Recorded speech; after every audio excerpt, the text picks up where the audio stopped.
Welcome to this episode of the Million Dollar Mastermind. I'm Larry Weidel, and let's get started. I am back with Jeff Love, attorney and realtor out of Southern California. And Jeff, he's a partner in his law firm. He advises real estate developers and really loves the real estate business. And as he said, real estate touches every area of our life. And so what an arena to make a positive impact. And as we know, we have a lot of people out there trying to tear up our environment, trying to destroy, but it's great to be a part of the side of it where you're building, you're developing, you're creating opportunities for and building places for people to work and start their businesses and get their first home and second home. And so welcome back, Jeff. It's great talking with you. I'm happy to be back and looking forward to talking some more. You know what was interesting on the first episode was you said you ran into a brick wall upon graduation, and that was the market was bad, and 200 rejection letters, which would depress most people, but you did exactly the right thing to respond to that, and you started networking, because most of the great jobs and most jobs, period, are the whole thing of I know a guy who knows a guy. I've got a friend who's got a friend. And that's the best thing for prospecting. That's the best thing for finding the best doctor in town, the best mechanic, the best attorney in real estate. I've got as a referral. And you can't do referrals if you're not out there talking to people. And like it says in the Bible, if you want friends, you just got to be friendly. Plus, you've got to get yourself in a position where you can bump into people and find common ground. And by the way, a little hint, when you get in front of them, let them talk. Don't be dominating the conversation. Give them a chance to get to know you by telling them about themselves. And so how did that idea come to you, Jeff? How did you segue into that, like I'm going to apply for jobs the standard way, send out the resumes, go to the job fairs, do things like that? Or how did you segue over into the networking and meeting people and having them introduce you to other people? It really came about out of necessity. When I were getting those rejection letters, I didn't have any other options. I was looking for a job, and I was trying to go about it the normal course, sending emails, making phone calls, following up, getting interviews here and there, but nothing really was working. I realized I have to go out and meet more people. Maybe a friend of a friend has a dad or a cousin, a brother, someone that would looking to fill a position. So what I did is I just started with people that I knew. I talked to friends. I'm graduated law school, and this is what I'm looking for. Then talk to family, friends. Hey, do you know anyone else I can talk to? It was kind of earlier on in LinkedIn, but I was on LinkedIn and trying to use the social media. It's not what it is today, but I was trying to use that to the extent I could. And one thing really led to another, and it's kind of that 7 degrees of separation, so to speak. It may not be the person or the person they know, but it may be the next person or the next person. But to get to that fourth person, you've got to start somewhere. Everyone has family, friends, business contacts. You know someone, and that's a place where you could start. And it's not just to get a job, but it's also meeting new clients, customers, partners, people to start businesses with, just contacts that can help you grow. That's why networking, I think many people hate it. I still don't like it. I still don't like going into a room or kind of the equivalent of cold calling and going up to strangers and striking up a conversation. But for the most part, most people feel the same way, and they're happy just to talk to someone else.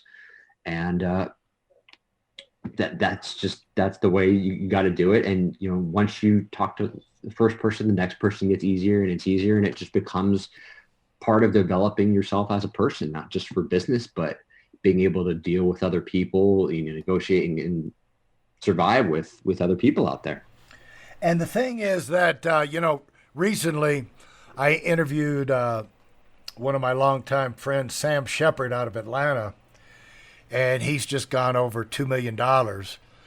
And he's the first African American in our company to do the million and then 2 million. And amazing talent. Talent is only good if you can get around some people and be able to use it, So you've always, no matter whatever your business is, you got to prospect. If you're in business, you got to prospect. And nothing beats face to face. So, Sam said from the beginning, Jeff, he got past the prospecting rejection issue by saying he wasn't prospecting, he was making friends. So he went out to look for people he'd like to know as a friend. And from there, they turned into, clients. And so if you look at it as when you're meeting new people, trying to find a common ground, and don't think about your stupid presentation, because that will put a scowl on your face. You will, if you're thinking about something technical, how can I squeeze this in here? Looking for my opening, you will have a wrinkle on your forehead that they will see, and that will throw you off.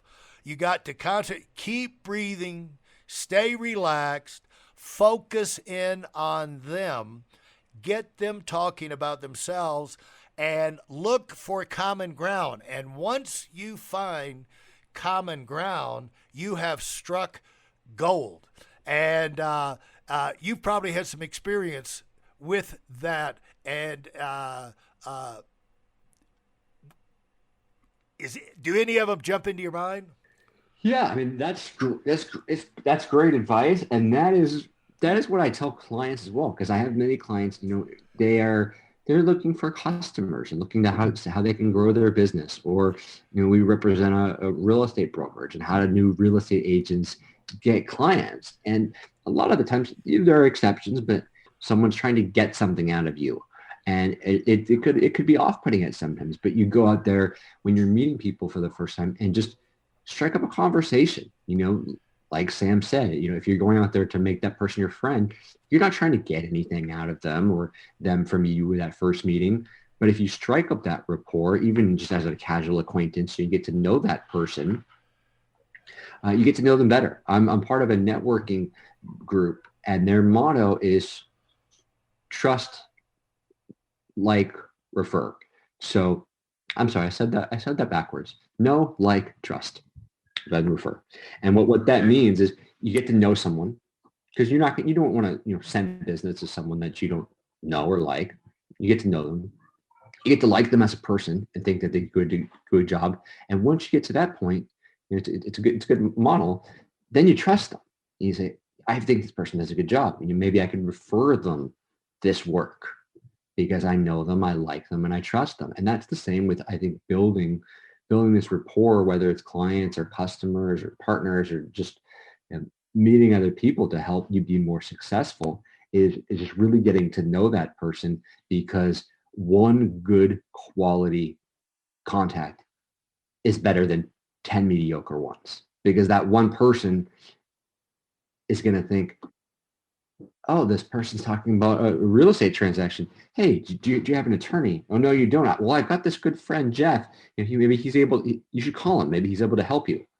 But those 10 mediocre contacts, they may not remember me, and may not be first of mind. So really focus on making those good quality connections. Yeah. And, at this stage of my life, I started in my pre-teenage years, before I got into business, painting and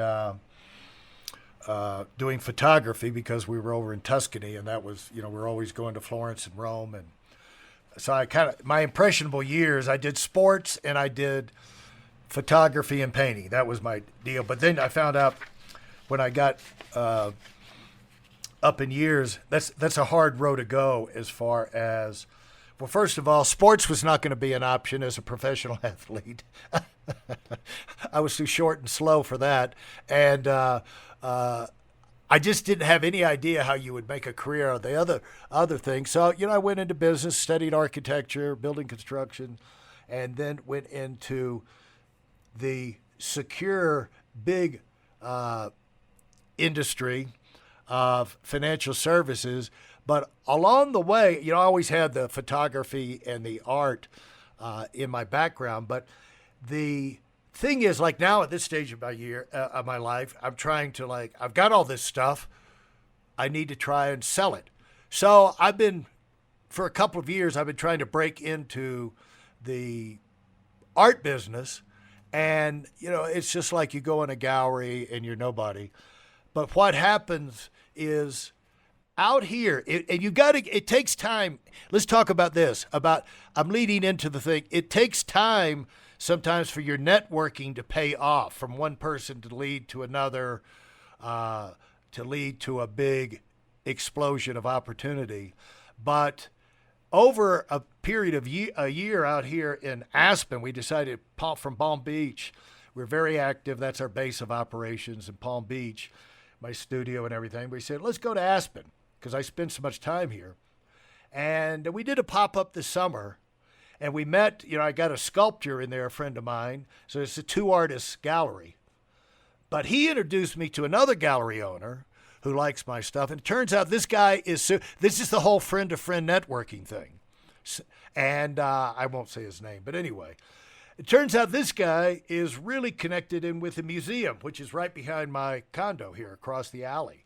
But it might as well be in Afghanistan in terms of getting in and knowing the people up there. I spent the whole last year trying to get hello from the museum director. But for some reason, I got invited. They got a new director in there. I got invited to a dinner last night because of this friend. And bam, I met not only the director, the key people there, I met other artists, gallery owners, art consultants all over town, super powerful people. Like overnight at one dinner, bam, the whole world has opened of opportunities. And of course, that's not the first time in business that's happened, but it was great to have that happen in this business because I've been fighting for that breakthrough. You have to push for growth, but growth is not always steady. Lots of time, growth comes in surges. Have the overnight success. But you went through a period of time applying, meeting people, this, that, the other, then bam, that job opportunity came and your life rapidly took off in another direction. And that's an important lesson for people to think about is you keep making friends, you keep networking, you keep probing until, like you say, that, and most of them will be mediocre contacts for you, but until you find that magic person who can open up, dozens of doors all at one time or one magic door for you to go through and give it the time. Just, like I tried it this afternoon, met some friends and nothing happened. No, stay on it and give time for your efforts to compound and multiply and turn into something big. You can build momentum through a friend network long before the big result you're looking for shows up. And it's important for people to stay on track with that. Don't you believe? Absolutely. And that kind of goes back to what we were talking about earlier is, in business and life, you can't give up. You got to keep trying. And that those mediocre contacts, they may not be the one, but they may have a best friend or a colleague or a wife or a relative that may be the contact you're looking for. So just because you don't get 100% of the results you're looking for don't let it be a discouragement. Let it be encouragement to go that next step, meet that next person, make that next business deal. And you don't give up, and you keep trying. And that's really, it's advice that I give, kind of learn from your mistakes, but keep moving on. Is not just, new entrepreneurs and business owners, but even those ones that are successful that may not close that big deal. This wasn't the right one. And I've had that happen many times when that right one does come a couple months, a year later, where they wouldn't have got that if they had closed on that mediocre deal. So don't let it be a discouragement. What were some lessons you learned about and have learned about the networking? You say, you make mistakes and you learn from it. What are some mistakes you've learned about how not to do networking? The biggest one, and the one that sticks with me, is don't try to sell someone on your services. I'm an attorney, so by nature, I'm a service provider. I don't sell a product. I sell my services to clients doing transactions, whether it's real estate or corporate law. And when I first started, I would try to, when I would meet a contact, kind of sell them on what I'm doing. Oh, do you have an attorney? Who do you use? And do you need an attorney? And like I said earlier, that's kind of off-putting. People feel I'm trying to sell them something. And now when I meet someone, I could tell them what I do. Yeah, I'm an attorney, but I'm not trying to sell them on what I'm doing. I'm not trying to make them a client. I'm making them a contact, a friend. Maybe I can refer business to you. Maybe we have something in common. Maybe I can tell you about that new movie I saw, or that new bar, that new restaurant. But I'm not selling something. The selling will come naturally when they remember, oh, I did meet this guy and he was an attorney. You should contact him, or maybe maybe he could help me on this. So let that come naturally. Well, that's, it's not a hard and fast rule. There are cases where you might want to be selling. It might be that contacts, or it might be some type of networking event that you're at where you're meant to be selling. But for me, the general rule is I'm meeting people. Again, I like what you said with your friend Sam, is, I'm meeting them as friends or contacts. I'm not meeting them as potential clients, at least not at the beginning. Yeah, I when you're in the service world and you're always prospecting, and then you're training, you're always advising people on how to prospect and find new people. One day, about 20 years ago, I started thinking about my attorney.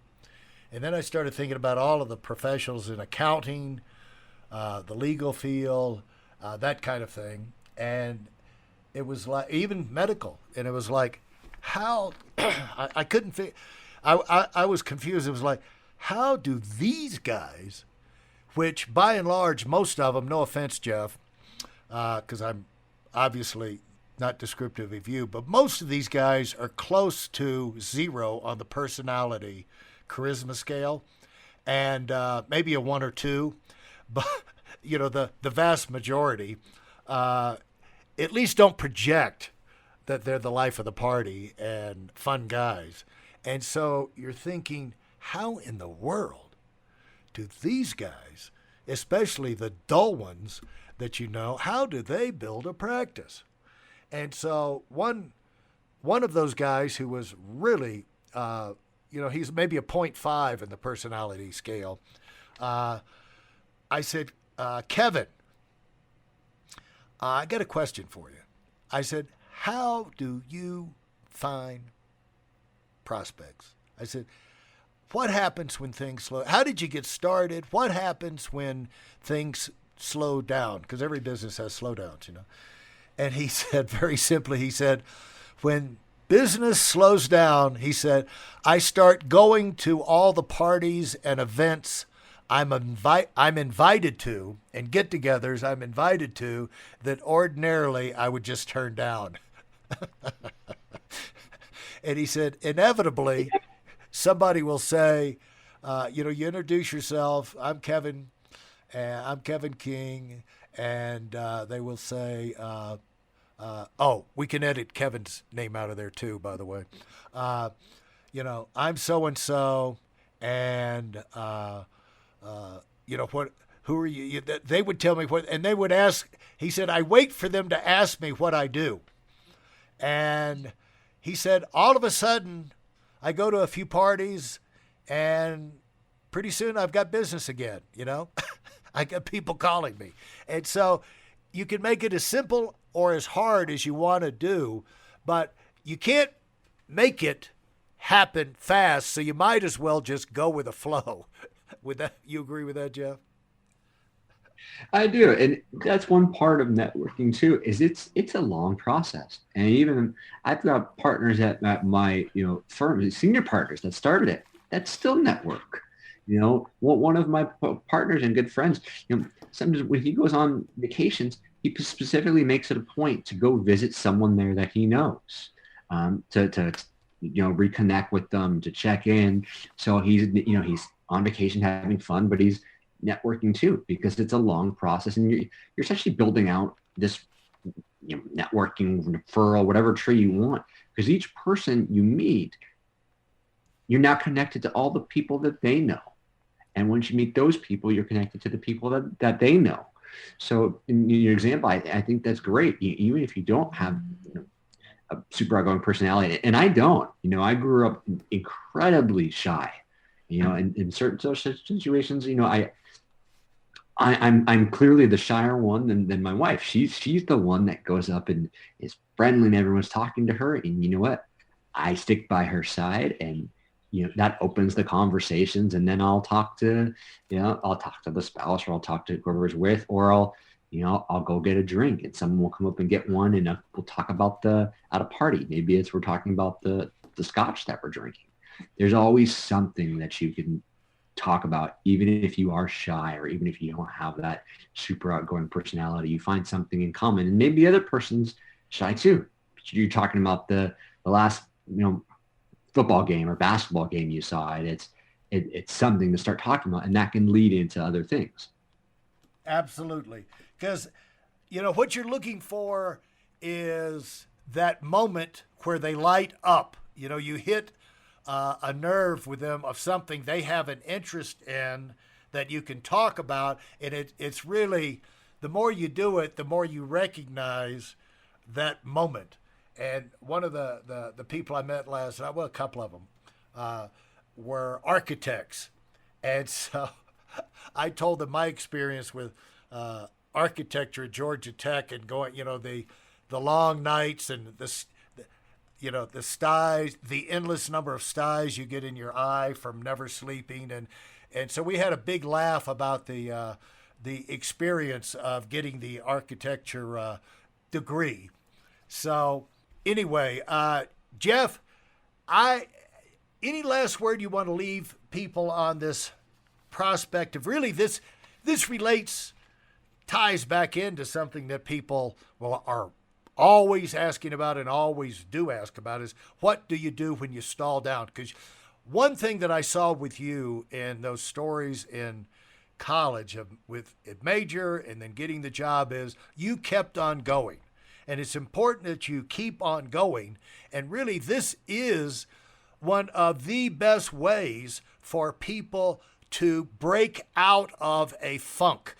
People are like, I'm a writer, I got writer's block. I'm a painter, I got painter's block. I'm in business, and the business has gone stale. I need some something to invigorate me. Well, one fresh idea, one new person, one new friend can be all it takes. And whatever it takes, you got to keep on going, because life is short. And so, any last words you want to add on that subject before we wrap this one up? I do, and it's cliche, so don't laugh at me, but it is that don't give up. Don't be discouraged, as hard as it is, and know that many other people have been in that same boat as you. And the reason that their success or lack of thereof has resulted is whether they decided to pick up and move forward if they hit that roadblock, or whether they let it really dictate their next step. Think of it as this happened for a reason. Anyway, Jeff, it's just been a lot of fun talking with you. Thanks for taking the time. It's been my pleasure.